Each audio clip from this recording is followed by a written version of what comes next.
আমি ডাক্তার মোহাম্মদ শাখাওয়াত আলম।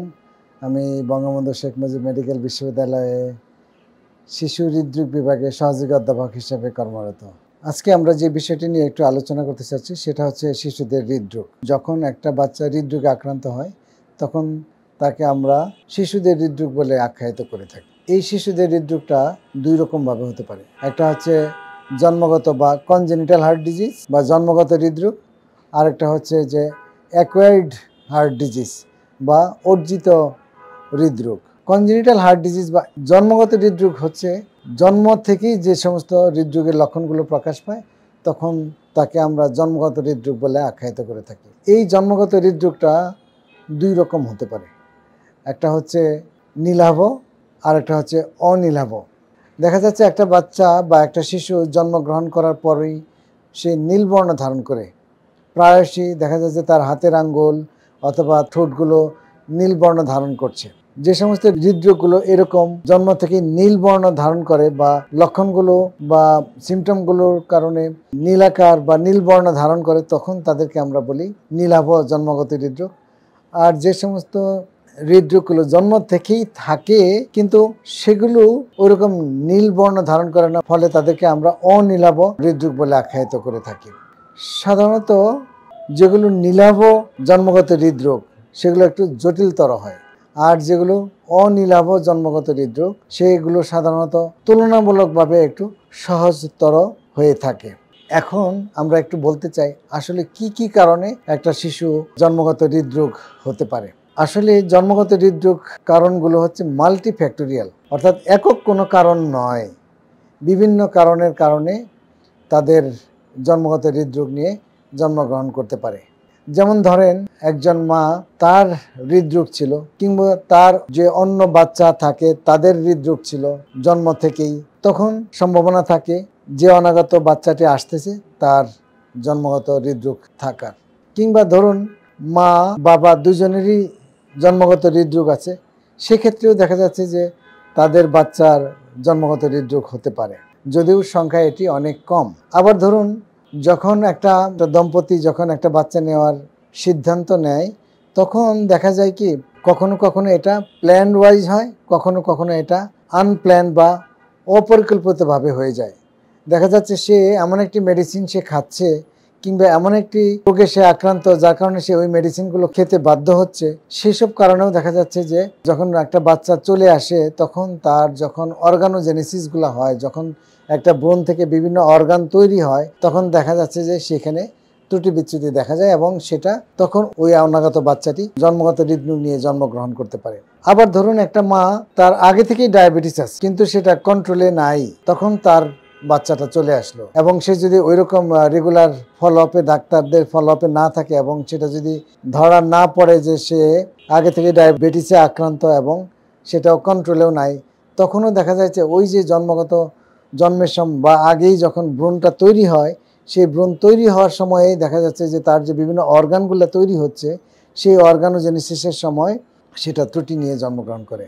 এবং সেটা দেখা যাচ্ছে যে যদি এটা হার্টের, শুধু হার্টই না অন্যান্য অর্গানেও সেটা ত্রুটি দেখা দিতে পারে, তবে যখন এটা হার্টের ত্রুটি নিয়ে জন্মগ্রহণ করে তখন এটাকেই আমরা জন্মগত হৃদরোগ এর কারণ বলে ধরে থাকি। আবার ধরুন আগে থেকে ডায়াবেটিস ছিল না কিন্তু ডায়াবেটিসটা হয়েছে তার প্রেগনেন্সিতে, অর্থাৎ প্রেগনেন্সি ইনডিউসড ডায়াবেটিস। সেটাও অনেক সময় দেখা যাচ্ছে যে শহরের মায়েরা যদিও কিছুটা সচেতন থাকে কিন্তু যারা শহরের অঞ্চলের না, যারা প্রত্যন্ত অঞ্চলে, তারা তো ওই রকম ডাক্তারদের অতটা ফলো আপে থাকতে পারেন না বা অনেকের সামর্থ্যও নাই রেগুলার ডাক্তারদের কাছে ফলো আপ করার। তখন দেখা যাচ্ছে তাদের এই যে আনকন্ট্রোল প্রেগনেন্সি ইনডিউসড ডায়াবেটিস তাদের কারণেও এই জন্মগত হৃদরোগটা হয়ে থাকতে পারে। আবার যেমন ধরুন যে কিছু জেনেটিক বিষয় আছে যেটার কারণে জন্মগত হৃদরোগ হতে পারে, কিংবা কিছু ক্রোমোজোমাল অ্যাবনর্মালিটি দেখা দিতে পারে। যখন একটা ব্রণ তৈরি হয় তখন যদি তার ক্রোমোজোমাল অ্যাবনর্মালিটি নিয়ে সেই ব্রণটা তৈরি হইতে থাকে, যেমন আমরা বলি ডাউন সিনড্রোম, এডওয়ার্ড সিনড্রোম, এইরকম যখন একটা ক্রোমোজোমাল অ্যাবনর্মালিটি নিয়ে জন্মগ্রহণ করতে থাকে তখনও কিন্তু তাদের এরকম বাচ্চার জন্মগত হৃদরোগ নিয়ে জন্মগ্রহণ করতে পারে। এ তো গেল আপনার জন্মগত হৃদরোগের কারণসমূহ নিয়ে। তাহলে লক্ষণগুলো কি হতে পারে? আমরা আগেই বলছিলাম আসলে যে এটা নির্ভর করে সে কোন ধরনের জন্মগত হৃদরোগ নিয়ে জন্মগ্রহণ করছে তার উপর। যদি দেখা যাচ্ছে যে নীলাভ জন্মগত হৃদরোগ নিয়ে জন্মগ্রহণ করছে, সাধারণত নীলাভ হৃদরোগগুলো একটু জটিলতর হয়।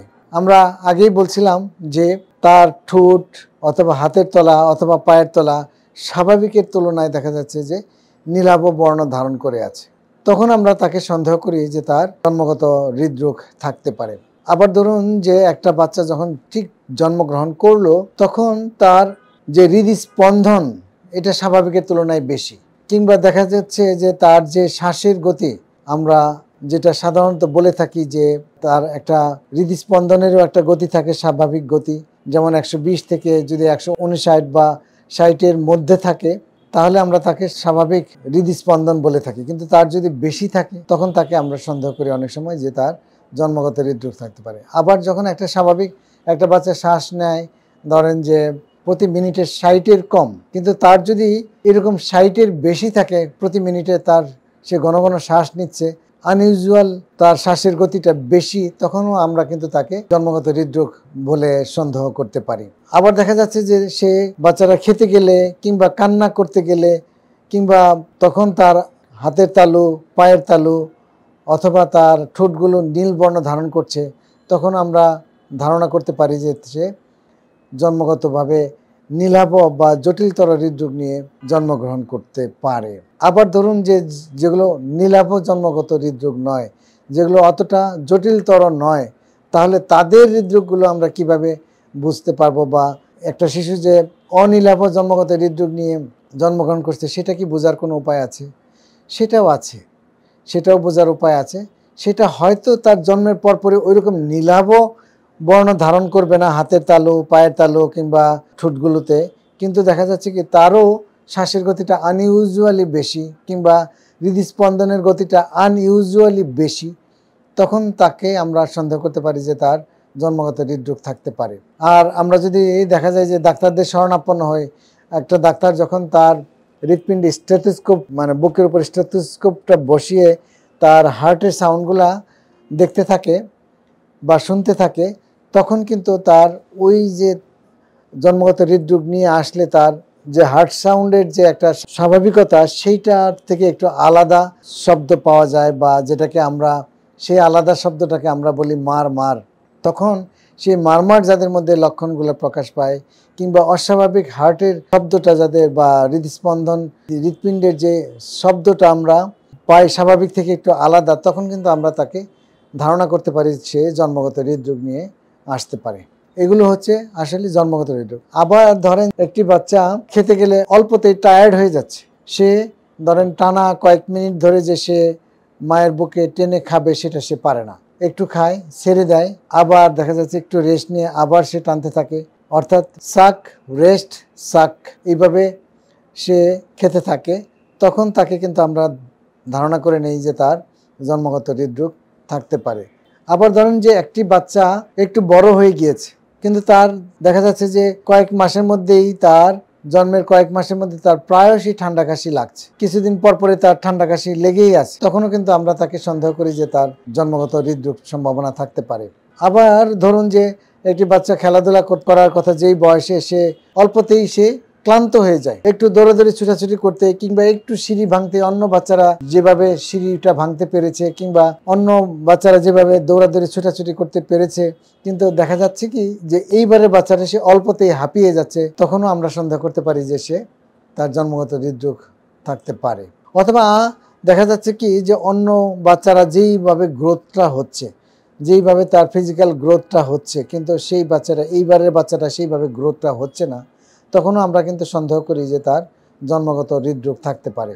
এইসব দেখেই আমরা আসলে বুঝতে পারি যে তার জন্মগত হৃদরোগ থাকতে পারে এবং তাদেরকে শিশু চিকিৎসকের কাছে তাদের যাওয়া উচিত, কিংবা শিশুর হৃদরোগ যখন শিশু বিশেষজ্ঞ যখন দেখবে যে না তার এরকম সিমটমগুলো আসলে আছে এবং সে যখন তাকে তার বিভিন্ন পরীক্ষা নিরীক্ষার মাধ্যমে মিলিয়ে দেখবে যে না তার সমস্যা হৃদরোগের সমস্যাগুলো থাকতে পারে, এভাবেই আসলে হৃদরোগগুলো বুঝতে পারা যায় যে না তাদের শিশুটি হৃদরোগ আক্রান্ত হতে পারে বলে ধারণা করা যায়।